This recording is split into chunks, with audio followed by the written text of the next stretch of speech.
እንዴት ናችሁልን? ዛሬም ለየት ባለና ቆንጆ በሆነ ድራማ ተመልሰናል። እንደተለመደው ላይክ ማድረግና ሼር ማድረጋችሁን አትርሱ። አዳዲስ ተመልካቾቻችን ደግሞ ሰብስክራይብ በማድረግ ተቀላቀሉን። ፊልሙ ሲጀምር በሀብትና በድሎት ውስጥ የኖረችውን ሻርም የምትባል ልጅን እናያለን። ምንም እንኳን ቤቷ በተለያዩ መልከ-መልካምና ዝነኛ ወንዶች ቢሞላም አንዳቸውንም ሳትወዳቸው ትቀርና ሻርም ወደ ቤቷ ስትገባም እናቷ አንቺ ልጅ አግቢ ብዬሻለሁ፣ አይሆንም የምወደውን ሰው ብቻ ነው የማገባው፣ 3 ወር ሰጥቼሻለሁ፣ ሀብታምና ከደህና ቤተሰብ የመጣ ቢያንስ ከታላቅትሽ ባል ያላነሰ ሰው ካላገባሽ ራሴ ያዘጋጀውልሽን ሰው ታገቢያለሽ ትላትና ተጨንቃ ታለቅሳለች። የዛን ቀንም ወደ ተወለደችበት ከተማ መሄድ ትጀምርና ቦታው ሲጠፋባት ወርዳ የሆነ ሰው አቅጣጫ ስትጠይቅ መንገዱን የሳተ መኪና ይመጣባትና ስትሸሸም መሬት ላይ ትደፋለች። በንዴትም ሌባ ለመያዝ ሲሞክር የነበረን ወጣት እግሩን ይዛ ስትታገለው ሌባው ያመልጣውና ተናዶ ሲናገራት ይተዋወቃሉ። እሷም የቤተሰቦቿ የእርሻ ቦታ ትደርስና ታገኛቸዋለች። የእርሻው ቦታ ማናጀራቸው ልጅ ጋራ ሚዝናኑና ልጅቷ ሞተር ለመንዳት ጋብዛት ለመጀመሪያ ጊዜ ጎን ለጎን ሞተር እየነዳች ይዝናናሉ። ከዛም ወደ ገበያ ሄደው በሚያዩት ነገር ሁሉ ስትደሰት ትቆይና ባህላዊ ዳቦ ለመጋገር ትሞክራለች። ሳታስበው ግን ለመጋገር የተዘጋጀው ሊጥ በአካባቢ ቆንጆ የነበረችው ልጅ ፊት ላይ ይለጠፋል። እሷም ደንግጣ ይቅርታ ጠይቃታለች። ይቅርታ አውቅ አይደለም ብትላትም ቀበጧ ካንግ ግን የገደለቻት ያክል አካብዳው ድራማ መስራት ትጀምራለች። በመልክ ቀንተሽ አውቀሽ ደወርሽብኝ ስትላት የማናጀሩ ልጅ ትናድና አፏ እንድትዘጋ ትናገራታለች።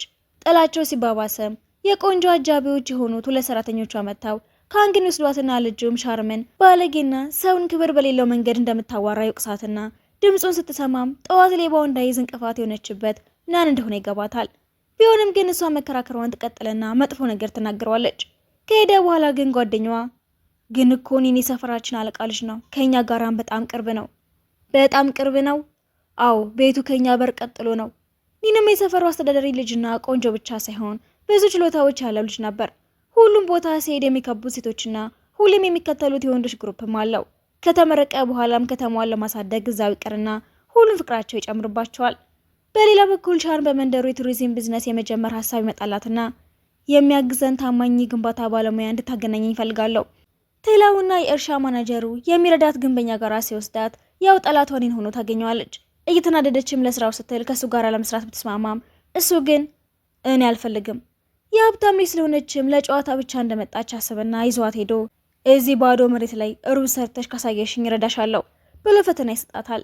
እሷም ለመጀመሪያ ጊዜ እንዲየሰራች ስለሆነ ጭራሽ የተዝናናችበት ለማስታወሻ ፎቶ ለመነሳት ስትሞክር ያትና ተናዶ እንደውም ዛሬ ነው ሩዙን ተክለሽ መጨረስ ያለብሽ ስላት እንደለመደችው ልኋን ትወጣበታለች። መምሸት ሲጀምርም ሁሉም ሰው ወደ ቤቱ መሄድ ይጀምርና እዛ ብቻዋ ልትቀር ስትል ሚን በደግነት ሊረዳት ይቆያል። በድንገትም ተንሸራታ ልትወድቅ ስትል ደግፋ ያድናታል። እሷ ግን በትክክል መቆም ስትችል ገፍታ ጭቃ ውስጥ ጥለዋለች።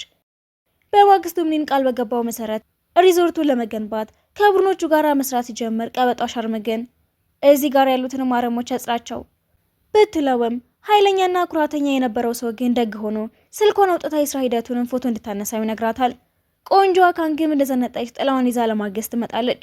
ሻርም ስታያትም እያሽፈች ነይ ተቀላቀይን፣ እኔ በህይወቴ እንደዚህ አይነት ስራ ሰርቼ አላቅም ትላትና አንዱ ልጅም ጥላዋን እንዲይዝ ታዘዋለች። በድንገትም ሻርም እጇን ትጎዳና ኒን ደንግጦ ላይላት ሲሄድም ካንግ በቅናት እየጮኸች ትቃጥላለች። በንዴት ቢላዋን ወርውራ እጇ ለመታጠብ ወደ ውሃው ዳርቻም ትሄዳለች። እዛም ሻርም ወደ ውሃው ውስጥ ተጠጋየችው ካንግም ለመርዳት የቀረበች መስላ የተንኮል ወጥመድ ዘርግታላት ሆን ብላ ድንጋዩን ቅባት ቀብታው ሻርም ተንሸራታ ውሃ ውስጥ ትወድቃለች። ኒንም ጩኸቷን ሰምቶ ወዲያውኑ ዘሎ ገብቶ ያድናትና ያወጣታል። ከዛም ወደ እርሻው ቦታ ትመለስና እናቷም ሄዷን አውቃ እንደደወለችላት ተነግሯት እየፈራች ስታነሳወም አሁኑን ወደ ቤት ተመለሽ፣ ለአንቺ የሚሆን ቆንጆና ሀብታም ባል ተገኝቷል፣ አልመለስም ካልሽ ግን ራሴ ወደዛ መጥቼ ወስድሻለሁ ትላትናም የተማረረች ሻንጣውን ይዛ ሌላ ቦታ ለመደበቅ ስትወጣ ኒን አይተዋት አርኋ ነገሩ እንድትጋፈጠው ይነግራታል። መሸሽ እኮ የፈሪዎች ስራ ነው ብሎ በራሷ ተጋፍጣ የራሷን ደስታ እንድትፈልግ ይመክራታል። እርሻው ቦታ ላይ ያሉት ሰዎች ሻን በሜዳው ቢከፋቸውም ካንግ ግን የምትወደውን ሰው አግኛለሁ ብላ ደስታዋን ታጣጥማለች። የዛ ምሽትም 2 ሰዎች ሻርም ላይ በር ይዘጉባትና እንዲረዳት ለኒን ትደውለታለች። እሱም ደንግጦ በሩ እንደከፈታወም ሌቦቹ ከኋላ የመቱትና ሲወድቅም ከሻርም ስልኳን ወስደው ሁለቱም ላይ ቆልፈውባቸው ሄዳሉ። በማግስቱም እናቷ ወደ መንደሩ ደርሳ ልጇን ለማግኘት ስትሄድም ከኒን ጋራ ታገኘታለች። ወዲያውም ውጭ ላይ እናቷ ያዘጋጀችው የሰርግ ዝግጅት ተጀምሮ ነበርና እንግዶች እየጨፈሩ የተጠሩት ጋዜጠኞች ደግሞ ፎቶ ማንሳት ይጀምራሉ። አባቷን በዛን ቀን ሁሉም ነገር እንዲያልቅ ሲናገር ልጇን ከሌላ ሰው ጋር ያየችው እናት ግን አይ ዛሬ ለሰርግ ጥሩ ቀን አይደለም ብትልም ረዳቷ ደግሞ ሻርም ከኒን ጋር ሆና ጋዜጠኞች ፎቶ ያነሷትን ኢንተርኔት ላይ የተለቀቀ ሲያሳያት ትደነግጣለች። ከዛም ልጇን አስመጥታ አሁን ይህንን ግንኙነት አቁመሽ ወደ ቤትሽ ትመለሽና ሀብታም ሰው ታገቢያለሽ ብላ ስታዛት ሻርም ነገሩ ከቁጥጥር ውጪ ስለሆነ ከእናቷ ለመላቀቅ ኒንን ታገኘውና እዚሁ መንደር ውስጥ የውሸት እንጋባ።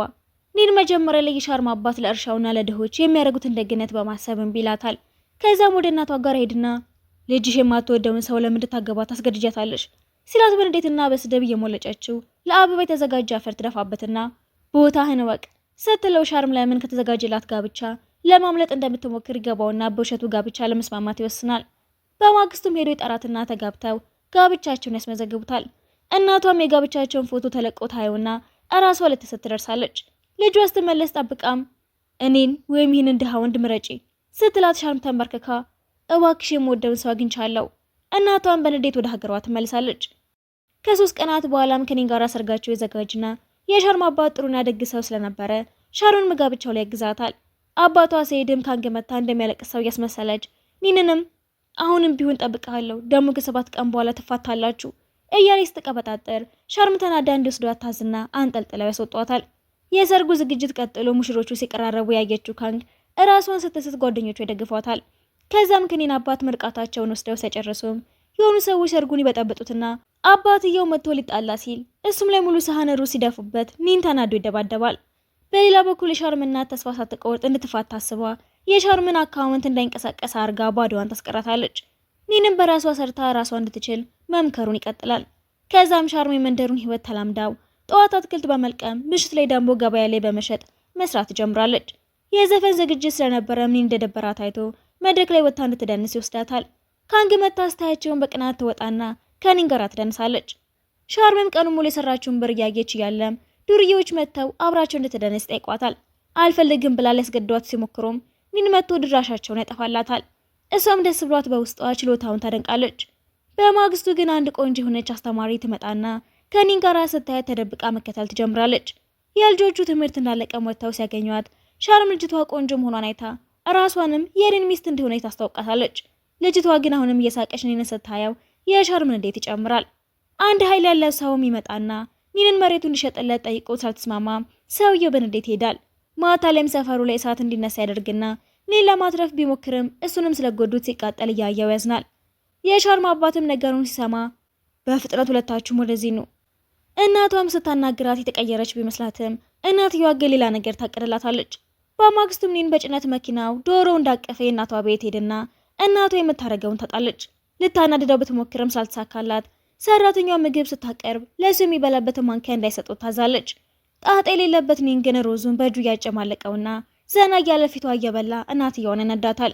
የሚገርምሽኛ መንደር ሁሉም ሰው በእጁ ነው የሚበላው፣ ልጅሽም እኮ እዛ በእጇን የምትበላው ይላትና ንዴቷ ሲጨምር አባትየው ነገሩን ለማብረድና ለመቀለድ ልጅ እያለሁ እኮ እኔም በእጅ ነበር የምበላው ብሎ ይቀላቀላቸውና ኒንም ጭራሽ እናትየዋን ለማውግረስ ሲያዘጋጅም የምትናገረው ቃላታ ተነስታ ትሄዳለች። ማታ ላይም እናቷ ትራሷን ይዛ ከልጇ ጋር ለመተኛት ሄድና ስታናግራትም ሻርም አንድ ጠብቂኝ ክፍሉን ከኒን ጋር አላጽዳው ብላ ትገባና ሲያጸዱት እሱን ያይጥ ወጥመድ እግሩን ይዛውና እሪ ብሎ ሲጮህም ሻርም ያያቸው ትዝናናለች። እሷም ስትቸኩል ልትወድቅ ትልና መጥቶ ይዛታል። ግን አሁንም ወጥመዱ እያመመው ስለነበር ያለቅስና እሷ መሳቋን ትቀጥላለች። አጽድተው ሲጨርሱም በሩን ይከፍቱትና እናትየዋ ትገባለች። እንደምንም ተረጋግታ ከልጇ ጋር አብትተኛም ኒን በእንቅልፍ ልቡ እያስመሰለ ሲጮህና ተነስቶ ሲንጎራደድ መቋቋም አቅቷት ወደ ክፍሏ ሄዳ ብትተኛም አባትየው ያንኮረፋ ስለነበረ እንቅልፏን አታ ታድራለች። ጠዋት ላይ ቁርስ ቁጭ ብለውም የተቃጠለ ነገር ሸቷቸው ግራ ሲጋቡ እናትየዋን ማናደድ ስራው ያደረገው ኒን የተቃጠለ ዶሮ ሰርቶ ከታፊልና ለእናቷ ቆራርጦ ያቀርባል። ወዲያውም ሻርምን ለማግባት የተመረጠው ሀብታም ቤታቸው ይመጣና እናቷን ሲያናግራት ኒን ከሻርም ጋር ሆኖ ለመተዋወቅ የዶሮዋን ኩስ በነካውና ባልታጠበው እጁ ሰውየውን እየጨበጠ ያበሳጨዋል። እናትየዋም ሲሸታት በእፍረት ምን እያደረገ እንደሆነ ስጠይቀው ኒን አውቆ እንዳስነካው ይገባቸዋል። እሱም ሳይበቃው ዶሮዋን ከነነብሱ አምጥቷ ሲይዞት ቆይ ልጥረግልህ እያለ እጁንና ያስነካውን የውሸት ሊያጸዳለት ይሞክራል። ሰውየውን በንዴት ለመሄድ ቢሞክርም አባቱ ደውሎ እዛው እንዲቆይ ይነግረዋል። ሰውየውም ጋብቻውን የፈለገው እየከሰረ ያለ ድርጅቱን ለማትረፍ እንደሆነ እናያለን። ንዴቱን ተቆጣጥሮም ተመልሶ ይገባና ሻርምን በፍቅር ለማናገር ሲሞክር ትሸሸዋለች። ኒንም ይህንን እያየ ሰውየውን በማናደድ ያግዛታል። እናቷም ነገሩን ለማረሳሳት ከሰውየው ቤተሰብ ጋር በጋራ ሊሰሩት ስላሰቡት ትልቅ ፕሮጀክት ማውራት ትጀምራለች። በብር ጉዳይ ሲደራደሩም ኒን ዶሮዋ እንደሚፈራት ስላወቀ በድጋሚ ዶሮዋን ያመጣትና ልጁ ጋር ያስቀምጣታል። አንስቷትም ሲበጠብጣቸው ከቆየ በኋላ ከነ ዶሮ ይቅርታ እየጠየቀ ያለ ዶሮዋ ካካዋን የሰውየው ልብስ ላይ ቁጭ ታረጋታለች። እናትየዋም ያየች ይቀፋትና ታለቅሳለች። ሰውየውን በህይወቱ እንዲተደርገው ስለማያውቅ ተናደው ሲወጣ እናቷ ተከተለውና ደጋግማ ይቅርታ እየጠየቀችው ምንም እንዳታስብ ራሴው ነኝ ሁለቱም የማፋታቸው። የዛን ቀንም ኒንን ከቤታቸው እንዲወጣ ስትጠር ዘዴ ስለማያጣ የተለያየ ክፍል ውስጥ እንዲያድሩ ክፍላቸውን ማስተካከል ትጀምራለች።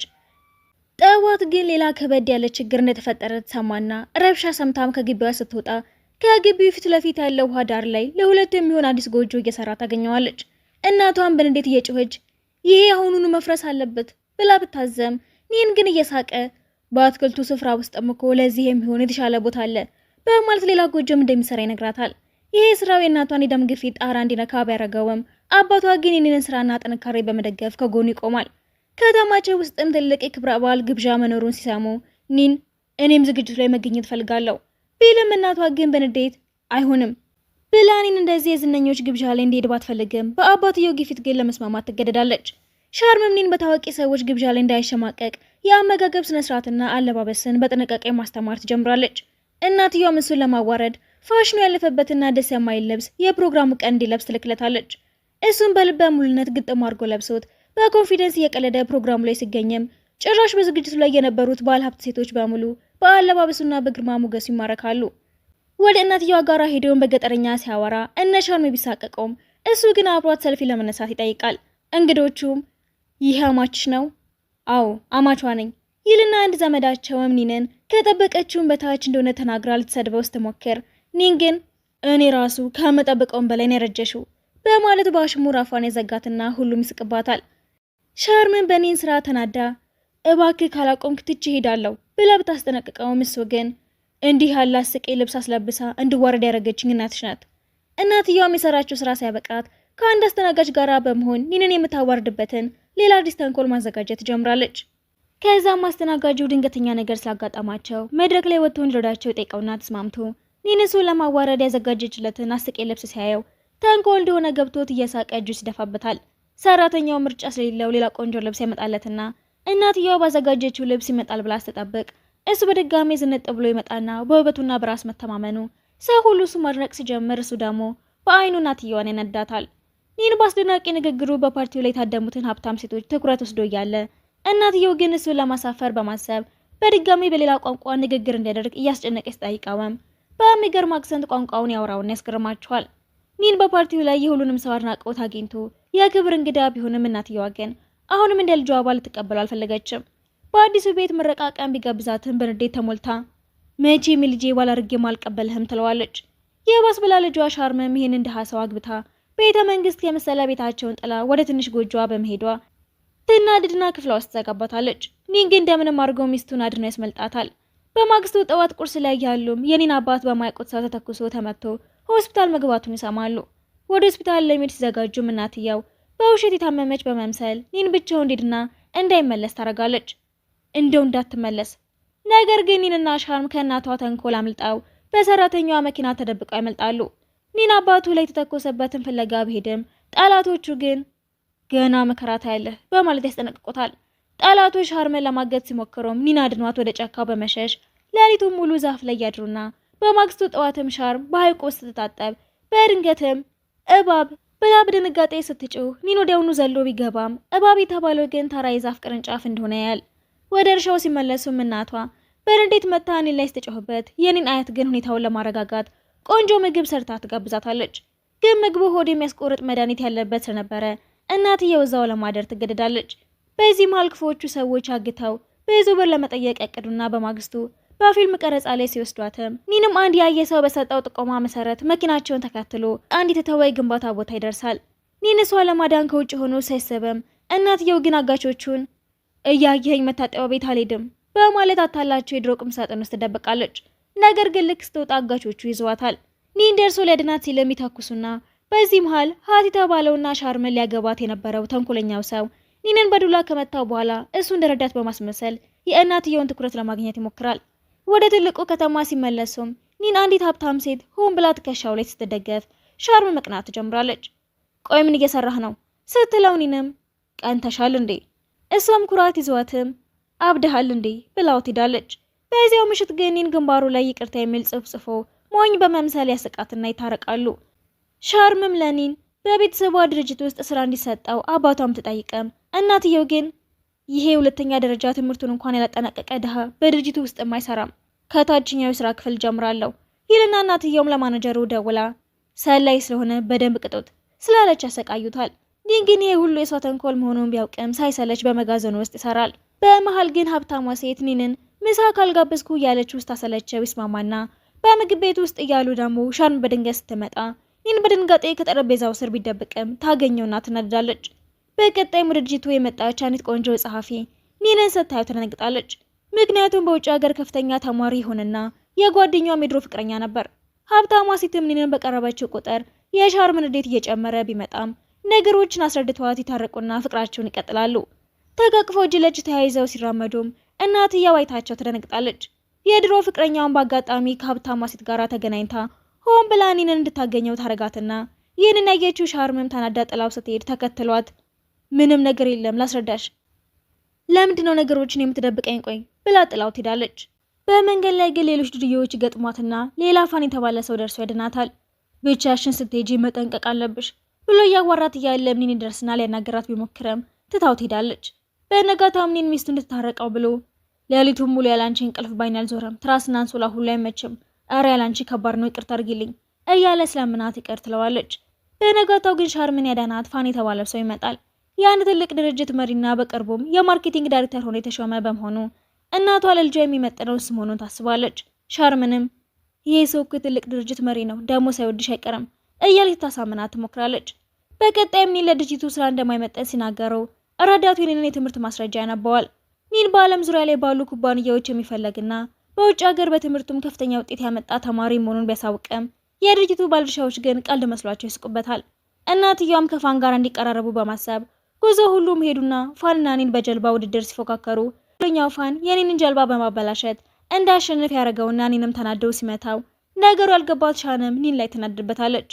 በቀጣይም እናትየው ለኒን መጥፎ ፊት እያሳየችው ለፋን ሲሆን ግን ፈገግ ስለምትል አባትየው እያረግሽ ያለሽው ነገር ግን ልክ አይመስለኝም፣ አንተ ራስህ አይምሮ ተበክሏል፣ ልጄን ከገጠር ለመጣ ድሃ መተዋት ይመስልሃል?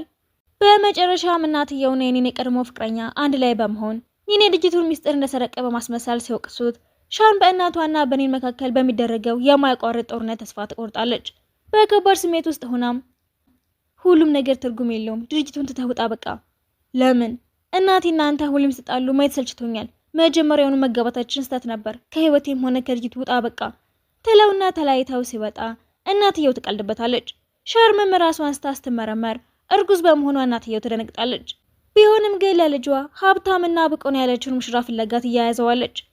ነገር ግን ሳታውቀው ፋን ድርጅቱን በተንኮል ወደ ኪሳራ መርቶት ጸጸት ውስጥ ገባና አማራጭ ስታጣም ኒንን አስራ እያስፈራራችው ቃል ትገባልኝ ይገባል ድርጅቱን አድነው ብላ እጅ ትሰጣለች። እሱም ተስማምቶ ድርጅቱን ለማዳን አዳዲስ የንግድ አጋሮችን መፈለግ ይጀምራል። የድርጅቱ ምርቶችንም በኢንተርኔትና በቀጥታ ሽያጭ በማስተዋወቅ ስኬታማ መሆን ሲጀምርም በመንደር ውስጥ ለነበረው ግርግር ሁሉ ፋን የተባለ ሰው ተጠያቂ መሆኑ ይታወቅና ፋን እቅዱ መክሸፉን ሲረዳ በንዴት ታውሮ ሻርምን ያግታታል። ኒን ቦታው ላይ ደርሰው ሚስቱን ከተንኮለኛ ፋን ያድናትና እናትየውም ለበደለቻቸው ሁሉ ይቅርታ ጠይቃ በሰላም ሲኖሩ ፊልሙ ይጠናቀቃል።